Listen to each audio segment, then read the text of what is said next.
Mara stopped believing in grand love stories. The day she realized kindness was the first thing people tried to bargain away from her. Not because she didn't have it, because everyone seemed to assume she owed it. Tonight, she stood outside the Evergreen Hotel ballroom with a small gift bag in her hands and a tightness in her chest that felt like it had learned her shape. Inside, laughter swelled and spilled through the doors, glasses clinking, a band playing something bright.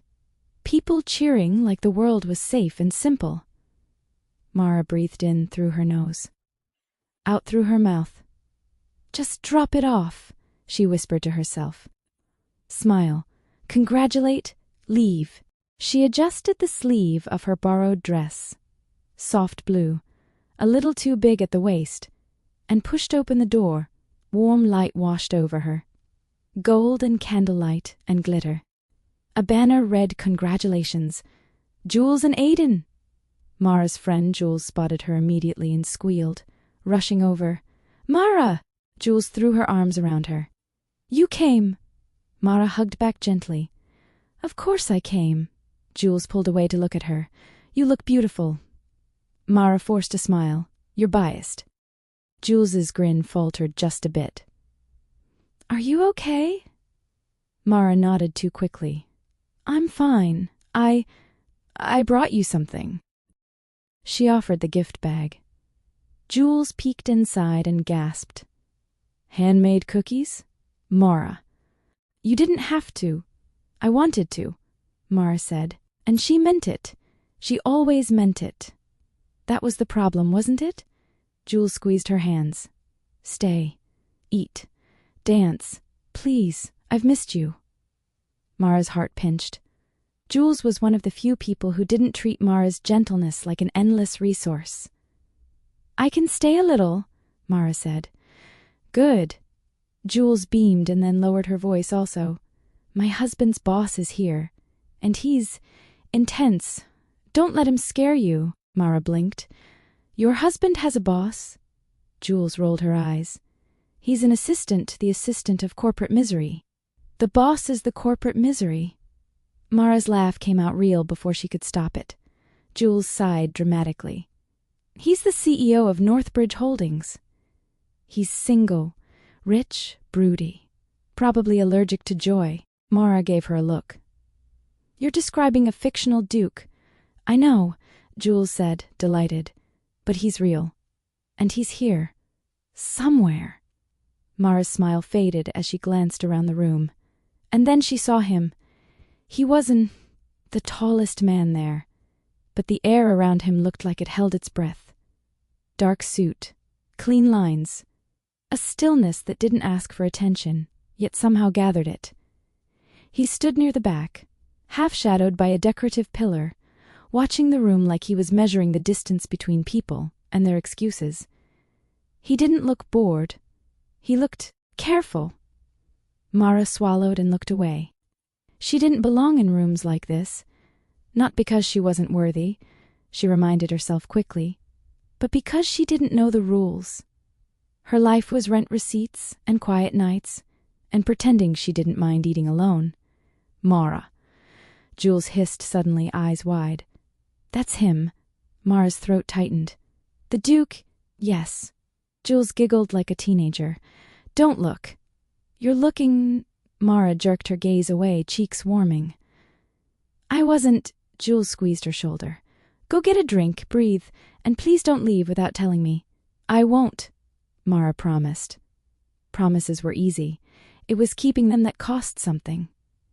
She moved toward the refreshment table, careful not to bump anyone, careful not to take up too much space. The table was crowded with champagne flutes and glossy plates of tiny desserts that looked too pretty to touch. Mara reached for a glass of sparkling water. A hand reached at the same time. Her fingers brushed his. "Dukes." The contact was brief, barely a second. But it sent a strange jolt through her, like the world had briefly turned its face toward her. She looked up. It was him, the corporate misery. His eyes were a cool gray, steady and unreadable. For a beat, Neither of them spoke. The music swelled around them, filling the silence like a blanket. Then he withdrew his hand slightly. "Sorry," he said, voice low. Mara's heart did something silly, like it had been waiting for someone to apologize to her for existing. "Oh," Mara said quickly. "No, it's fine. I wasn't." Her words tangled. She hated that. Hated the way her voice sometimes turned into a question when she meant a statement. His gaze dropped to her hand hovering awkwardly over the glass. Then back to her face. "Go ahead," he said. Mara blinked. "What?" "The water," he said, nodding once. "You reached first." Mara's fingers closed around the glass. "Thank you." He took a different drink.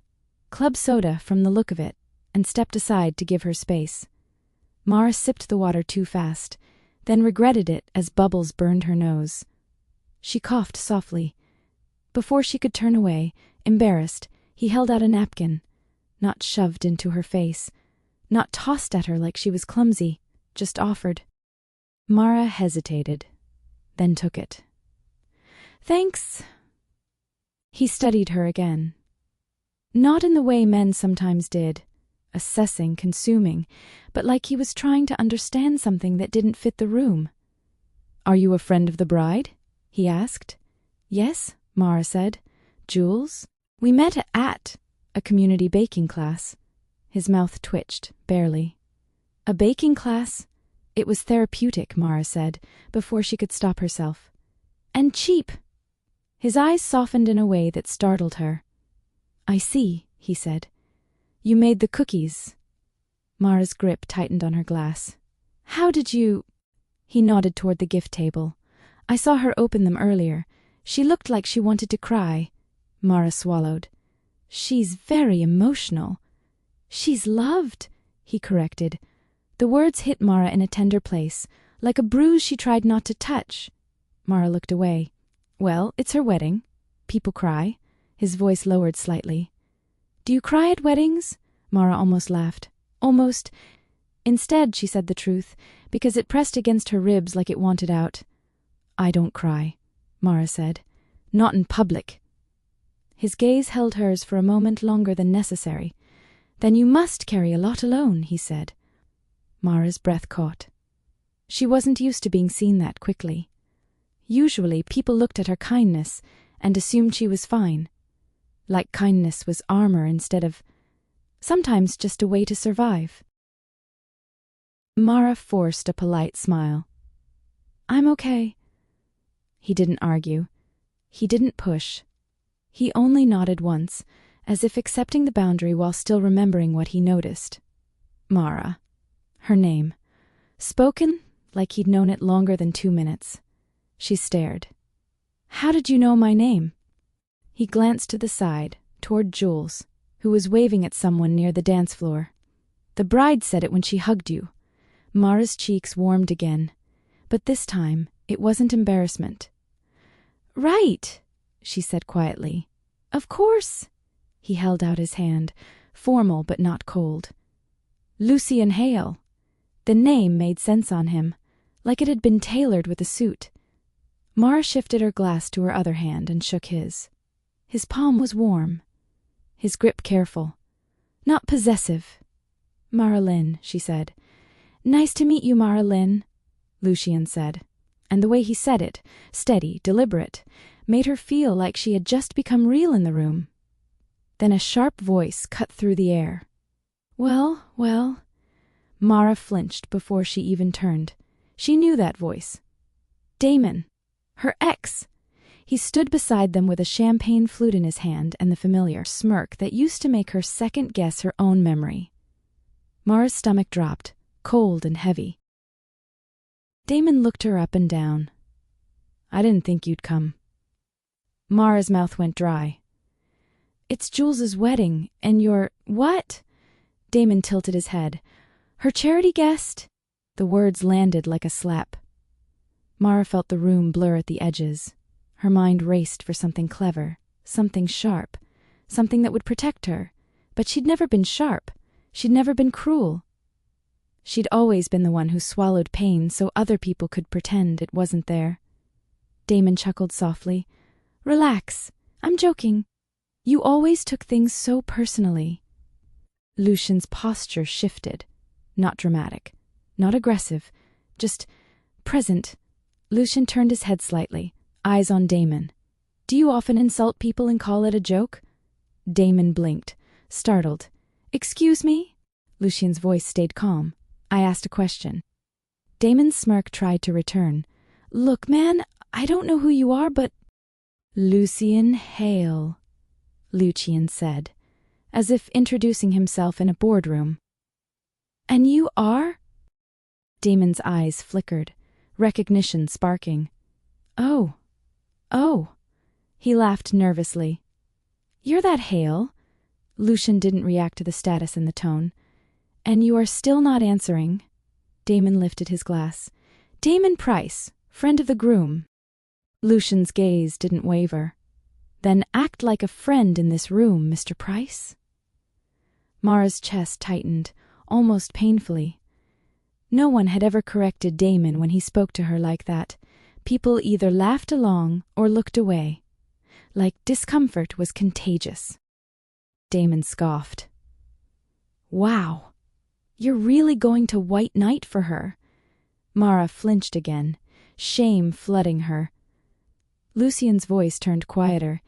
That's not what this is, he said. Damon tilted his head. Then what is it? Lucian looked at Mara. Not at her dress, not at the fact that she didn't belong among the glittering women with their perfect hair and easy laughter. He looked at her like she was a person. It's basic respect, Lucian said. Something you seem to confuse with weakness. Mara's throat burned. Damon stared at Lucian for a long moment, measuring risk. Then he laughed, loud enough for people nearby to glance over. Fine, whatever. She's your problem now. Mara's breath caught. Problem. She felt the old urge to apologize for being one. Lucian's expression didn't change. She's not a problem, he said. The words were simple. They were everything. Damon's smile faltered. You don't even know her? Lucian's gaze stayed steady. I know enough to know you don't get to speak to her that way. Damon's jaw tightened. For a second, Mara thought he might say something worse, something that would really rip her open in front of everyone. But then Damon glanced around and seemed to realize there were eyes on him now, and not all of them were amused. He lifted his glass in a mock toast and backed away. Enjoy your night. When he was gone, Mara stood frozen, heart pounding so hard she could hear it in her ears. Lucian turned to her. He didn't say, "Are you okay?" like she was fragile. He said, "Do you want to leave?" Mara blinked. "What? If you want to leave," he said, voice gentle, "I'll make sure you get out without having to walk past him." Mara's eyes stung unexpectedly. It wasn't the offer itself. It was the fact that he assumed she had a choice. Mara swallowed hard. I don't want to ruin Jules's night." "You won't," Lucian said immediately. "You showing up for her is not the problem here." Mara let out a shaky breath. "I should have said something." Lucian shook his head once. "You shouldn't have had to." The tenderness in his voice nearly undid her.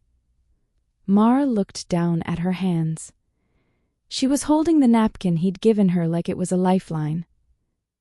"I hate that he can still make me feel small," she whispered. Lucian's gaze softened further. "Then let's make you feel steady," he said. Mara looked up. "How?" He glanced toward the dance floor. "The bride asked you to stay," he said. "Did you want to dance?" Mara's stomach flipped. "Oh, I'm not good at it." Lucian's mouth twitched again. "I'm not asking if you're good. I'm asking if you want to." Mara hesitated. The old instinct screamed at her to decline, to shrink, to disappear before anyone could decide she was taking up too much space. But another feeling rose under it, quiet, stubborn, the feeling of being defended without being owned. Mara nodded once. "Okay." Lucian offered his hand again, but this time it wasn't formal. It was an invitation. Mara placed her hand in his. He led her toward the dance floor without rushing, as if the room would move aside because she deserved passage. They stepped into the crowd. The song changed to something slower, softer. Lucian placed one hand lightly at her waist, careful. His other hand held hers with a steady warmth. Mara's breath shook. "I'm going to step on you," she warned. Lucian's eyes held hers. "Then I'll survive." Mara let out a laugh that surprised her. Lucian's thumb brushed lightly across her knuckles, barely there, but grounding. They swayed.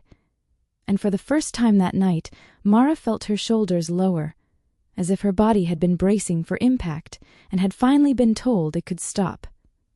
"Thank you," she said quietly. Lucian's gaze didn't wander. "For what?" "For not making it a spectacle," Mara said. "Not making me feel like a project." Lucian's expression turned serious. "Mara, I didn't do that because I'm trying to be impressive." Mara swallowed. "Then why?" Lucian exhaled softly. "Because I recognized the look on your face," he said. "The moment before you vanish." Mara's throat tightened. "People do that." "Yes," he said simply. "They vanish, and everyone pretends they didn't see it happen." Mara's eyes stung again, and she blinked fast, refusing tears. Lucian leaned just slightly closer, voice low enough that the world couldn't steal it. "I saw it," he said. "And I didn't like it." Mara's breath caught. She searched his face for cruelty, for ego, for the hidden hook behind the kindness. But there was none. Just steadiness. Just quiet certainty, like he wasn't offering her a fantasy. Like he was offering her safety. "I don't have much to offer," Mara whispered, the old belief slipping out before she could stop it. "I'm not glamorous. I'm not—" Lucian's hand tightened gently at her waist. Not possessive, but anchoring. "Stop," he said softly. Mara froze. Lucian's gaze held hers. "You offered your friend handmade cookies," he said. "You came here even though you didn't want to. You've been polite to everyone who didn't deserve it, and you still didn't become cruel." His voice lowered even more. "That's not nothing." Mara's breath trembled. "I've been told it is," she whispered. Lucian's eyes sharpened with something that wasn't anger. Something older, steadier. "Then you've been surrounded by people who confuse gentleness with permission," he said. Mara's lips parted, but no words came, because no one had ever said it like that, not like a truth. The song ended. People clapped and cheered and flowed into the next moment. Mara realized her hand was still in his. Her heart was still beating hard, but it didn't feel like fear anymore. It felt like possibility. Lucian didn't let go immediately. He looked at her as if deciding something. Then he said clearly, "Would you like to sit somewhere quieter?" Mara hesitated only a second. Then she nodded. "Yes." Lucian guided her away from the dance floor, toward a small balcony area draped with twinkle lights. The air outside was cooler, and the noise softened behind the glass doors. Mara leaned on the railing, breathing in the night. Lucian stood beside her, not crowding. After a moment he said, "I'm sorry he spoke to you like that." Mara swallowed. "He always did." Lucian's jaw tightened, and no one stopped him. Mara's laugh was small and bitter. "People don't like getting involved." Lucian turned his head slightly. "I do." Mara looked at him. He met her gaze without flinching, not because he wanted something from her, because he meant it. Mara's voice came out thin. "Why?" Lucian was quiet for a beat, as if he took the question seriously enough to deserve a real answer. "Because I've watched people like you spend their whole lives shrinking," he said. "And I'm tired of it." Mara's eyes stung again. This time she didn't blink it away fast enough. A tear slipped free. Mara turned her face quickly. "Sorry." Lucian didn't laugh. He didn't say don't cry like it was an inconvenience. He only said, "You don't have to apologize for being affected." Mara's breath broke. She covered her mouth with her hand, trying to keep it together. Lucian moved slightly closer, not into her space, but near enough that she could feel the warmth of him in the cold air. "Mara," he said, and her name sounded different outside, away from the noise. "Look at me." Mara hesitated, then turned. Lucian's gaze was steady. "I can't undo what he did," he said, "but I can do something now." Mara whispered, "What?"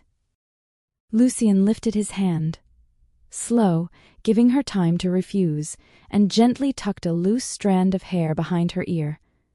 The touch was so careful it felt like reverence. Then he said, "I can choose you in the moment you expect to be dismissed." Mara's heart clenched. Lucian's voice was quiet, but there was no uncertainty in it. "So here it is," he said. "You didn't deserve any of that, and you're not invisible. Not to me?" Mara stared at him, chest tight. Her mind scrambled for the catch. But there was no catch, just a man, calm and present, saying what he meant. Mara's voice shook. "You barely know me," Lucian nodded once. "Then let me fix that properly." Mara let out a shaky laugh through tears. "Are you always this direct?" "No," Lucian said. "Only when it matters." He paused, then added, "Softer, and this matters." Mara wiped her cheek with the edge of her napkin. "I don't know how to do this. Being chosen." Lucian's gaze softened. "You don't have to perform," he said. "You don't have to earn it. Just stay present. That's enough." Mara exhaled, long and trembling. For the first time in a long time, she believed someone might mean what they were saying. Inside, the music rose again. Life continued. People laughed. The world spun on its glittering axis. Out here, Mara stood in the quiet, and for once, she didn't feel like she was standing alone in herself. Lucian held out his hand, not demanding, not rushing, just offering. Mara stared at it for a moment, then she placed her hand in his, and it felt like stepping into warmth after years of pretending she wasn't cold. Lucian's thumb brushed her knuckles once, a simple gesture that somehow felt like a promise. "Ready to go back in?" he asked. Mara nodded. "Together?" Lucian added. Mara's chest tightened again, but this time it was the good kind of ache. "Yes," she whispered. Together, as they walked back into the light, Mara realized something quietly shocking. Kindness hadn't been her weakness. It had been her proof. And tonight, finally, someone had looked at her gentle heart and treated it like something worth protecting. Not because she begged, not because she performed, but because he saw her, and he chose her anyway. If you like this video, please like and subscribe.